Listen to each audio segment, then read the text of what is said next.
원장님 안녕하세요. 예, 안녕하세요.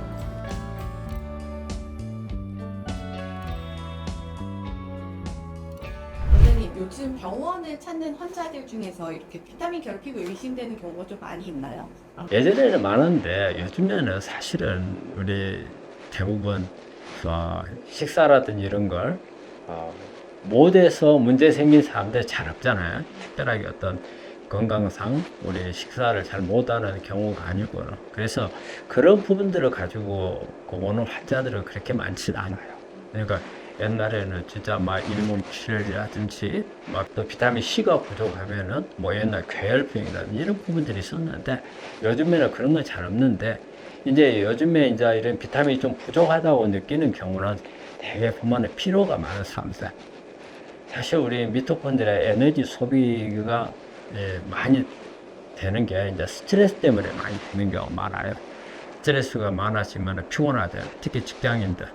요즘에 보면은 출근해가지고 막 커피 한잔 해야 정신이 들고 그런 사람들. 그리고 이제 오후쯤 되면 이제 녹초가 돼가지고 집에 가서 쓰러지고 아침에 또 피곤해갖고 못 일어나서 이렇게 반복되는 사람들 보면 되게 이제 비타민 부족인 사람들이 생기고, 그리고 이제 면역이 저하가 되어 있는 사람들도 마찬가지로 비타민 부족으로 인해서 오는 경우 많거든. 면역 세포도 우리 정상 세포잖아요. 에너지 많이 만들어야 될 거 아니에요. 비타민 부족하면 에너지 잘 못 만들고, 또 비타민 C라는 이런 항산화 작용이 필요하고, 이런 지용성 비타민들, 비타민 A 같으면은 우리 항산화 작용을 하잖아요. 그리고 또 비타민 E도 강력한 항산화 작용을 하고, 비타민 D 같은 경우는 우리 이제 골다공증 치료도 하지만은 여러 가지 유전자를 안정시켜서 암을 예방하는 이런 기능들도 가지고 있고, 비타민 K는 이제 지혈하고 아주 중요한 이런 비타민들이 눈에는 잘 안 보여요. 눈에 띄게 어느 하나가 부족해서 확 나빠지는 이런 건 보이진 않지만, 전체적으로 컨디션이 떨어지고 만성 질환이 오고 암이라든지 이런 병에 영향을 주는 그런 부분들을 비타민 부족이 나타나고 있죠. 그래서 지금도 우리가 잘 먹어서 비타민이 기본적인 부분은 유지가 되고 있어요. 대부분 다. 하지만 어떤 암을 예방하거나 만성 질환을 예방하거나 일상생활을 원활하게 할 만한 정도는 되지 않는 경우가 많으니까, 이런 부분들을 좀 보완해 주는 데 있어서 우리가 비타민이 아주 필요하다고 생각합니다. 그러면 이렇게 우리 몸에 비타민이 부족하면 이게 계속 만약에 누적이 된다. 암이나 이런 큰 질환들이 생길 수도 있다라고 보시는 건가요? 그럴 수가 있죠. 특히 이제 우리 암이라고 하는 것은 세포 안에 산화물들이 많아서, 이게 세포 안에 있는 핵 속에 있는 DNA 있잖아요. 이 부분들을 손상을 시키게 되면, 이 손상된 것 때문에 암이 오잖아요. 그러면 이걸 막아주는 게 항산화죠. 그럼 항산화 작용을 가지고 있는 것 중에서 가장 크게 작용을 하는 게 비타민이죠. 비타민 A, 비타민 C, 비타민 E 이런 부분들이고, 또 우리 면역 세포들이 기능을 높여주는 부분들이 비타민 B 계통이거든요. 그럼 이런 부분들이 제대로 기능을 못하면 여러 가지 만성 질환들을 다 야기할 수 있는 부분이기 때문에, 결과적으로 비타민하고 이런 질환하고 아주 밀접한 연관이 있는 거죠. 일상생활이나 이렇게 암을 예방할 정도의 비타민은 어느 정도 하루에 먹어야 하고 얼마나 좀 자주 먹어야 하는지 이런 거좀 말씀. 비타민 C 같은 경우는 오히려 상당히 우리 고용량을 우리가 권하잖아요. 특히 우리 이제 스트레스라든지 이런 것을 방어하기 위한 항산화물로서 비타민 C가 크게 작용을 하기 때문에. 그다음에 이제 비타민 B 경우 같은 경우는 많은 양을 써서 중요한 게 아니에요. 비율을 잘 맞춰야 돼요.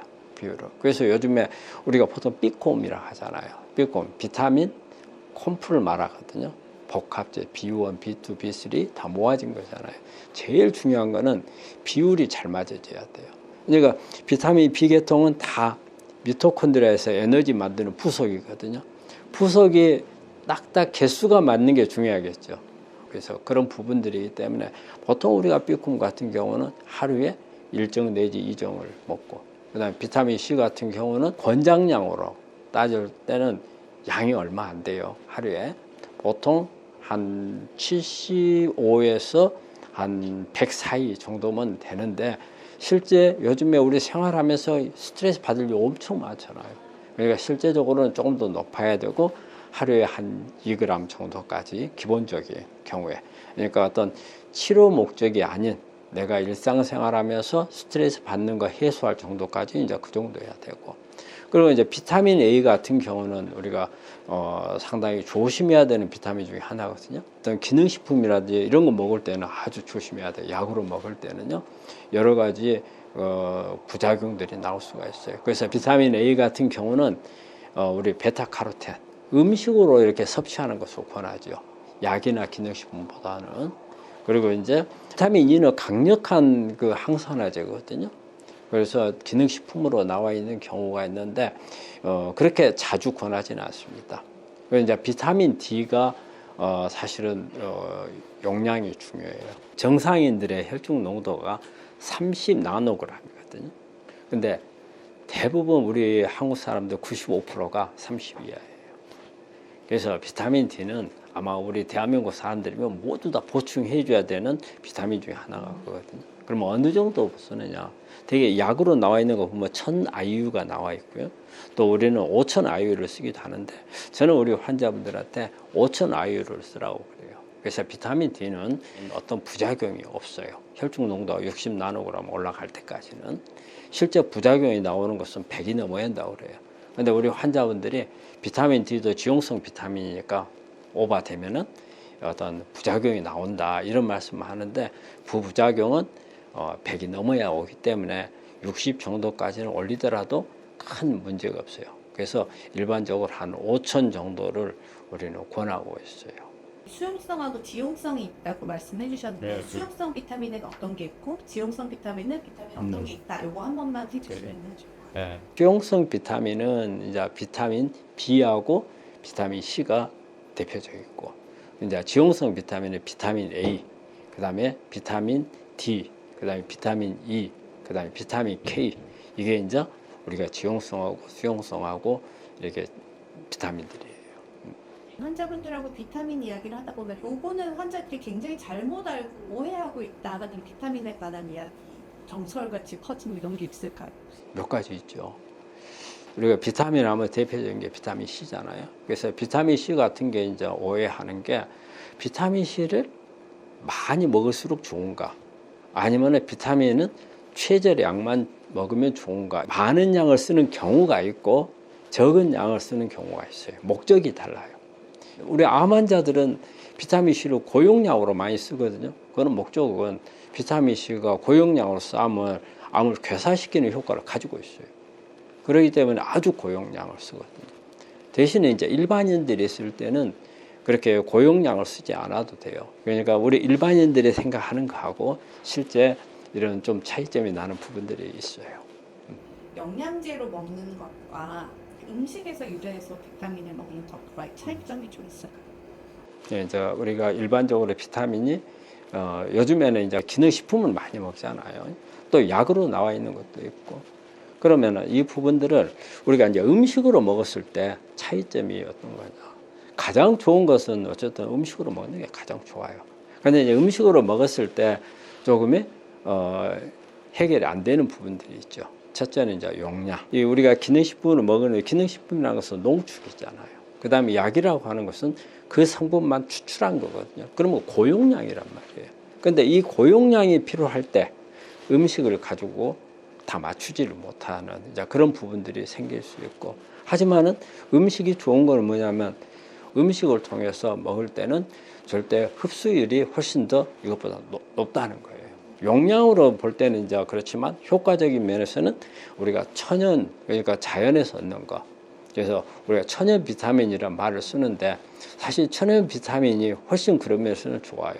그리고 또 비타민을 제품으로 썼을 경우에는 위장장애라든지 이런 부분 오는 부분이 있잖아요. 그런데 우리가 음식으로 먹었을 때는 그런 부분들이 이제 별로 없고 훨씬 더 부작용도 없고 그런 장점이 있죠. 단지 단점은 우리가 어떤 질환이 생겼을 때 어떤 부족 상태가 발생을 했을 때 충분하게 메꿔주지 못한다는 이제 그런 단점은 있죠. 비타민이 되게 환자분들한테 건강이 좀 좋아지는데 이렇게 영향을 많이 끼치기도 했나요? 우리 몸의 건강상에 특히 비타민 영향을 많이 주는 것은요, 만성 대사성 질환에 영향을 많이 줘요. 근데 이걸로 인해서 오는 질환들은 어떤 급성으로 오는, 우리가 감기가 걸렸다든지 아니면 어떤 뭐 감염이 됐다든지 이런 질환보다는 오랜 세월 동안 내 몸에 눈에 보이지 않으면서 서서히 나빠져가는 그런 만성 질환들을 일으키는 부분이 이제 비타민 부족이거든요. 그렇다 해가지고 또 비타민이 너무 과량이 됐는데 그것도 좋지 않고 적정량에. 예. 원장님 병원에서 이제 환자분들한테 식단을 주실 때 특별한 조금 열매 같은 거를 주신다고 하는데 그게 혹시 뭔지 좀 말씀해 주셨어요? 저희는 이제 암병원이기 때문에 다른 일반 질환하고 다르게 어떤 유전자를 조절한다든지 아니면 또 안에 우리 그 세포 내에서 염증 같은 것을 생길 수 있는 것을 막아야 된다든지 그 특별하게 필요한 부분들이 있거든요. 그래서 저희는 이제 강조하는 게 이제 비타민 나무 열매를 우리가 아예 열매를 제철에 따서 주기도 하고 제철이 아닌 경우에는 이것을 냉동시켜 놨다가 우리 식사할 때 그리고 조그마한 종개에다가 담아서 항상 먹을 수 있도록 그렇게 제공을 하고 있습니다. 이 열매에 대해서 좀 주목하시게 된 계기나 이런 게 있으세요? 뭐 대학 교수가 이게 이제 저한테 이제 비타민 나무를 소개를 해줘요. 비타민 나무가 사실 우리나라에서는 생소하고 잘 모르는 그런 나무였죠. 나무 이름이 비타민 나무예요. 비타민이 얼마나 많이 들어있으면 나무 이름을 비타민 나무라고 지었겠어요. 그래서 제가 이제 자료들을 많이 찾아봤죠. 그런데 이 자료들을 보니까 비타민 나무가 우리가 보통 뭐 비타민 C가 많다는 게 뭐 귤 같은 게 많잖아요. 그 다음에 뭐 레몬이라든지. 근데 이런 거에 비해서도 한 20, 30배 정도 높고. 실제적으로 우리가 이제 문헌을 이렇게 많이 조사해 보니까 정말 함량이 매우 높아요. 그래서 이거는 우리가 환자들한테 접목을 좀 해야 될 부분이구나 생각을 해가지고 그때부터 우리가 이제 열매를 해가지고 실제 환자한테 주기도 하고 또 비타민 나무 차를 만들어서 먹도록도 좀 해보고 다양한 방법을 이제 적용을 해보는데 환자들도 상당히 좋아하고요. 그래서 이것만큼은 우리 환자들이나 피로가 많이 쌓이는 직장인들한테는 이게 정말 좋겠다. 항산화제 우리가 요즘에 보면 레몬수라든지 여러 가지 또 항산화 작용 때문에 비타민C 많이 먹는다 해가지고 귤도 먹고 많이 먹잖아요. 그거하고는 비교가 안 돼요. 이거는 함량이. 저는 이제 일단은 환자부터 한번 테스트를 다 해봤고 그래서 일반인들도 필요한 직장인들이라든지 학생이라든지 이런 친구들한테도 상당히 도움이 되겠다 싶어서 많이 제가 권하고 있습니다.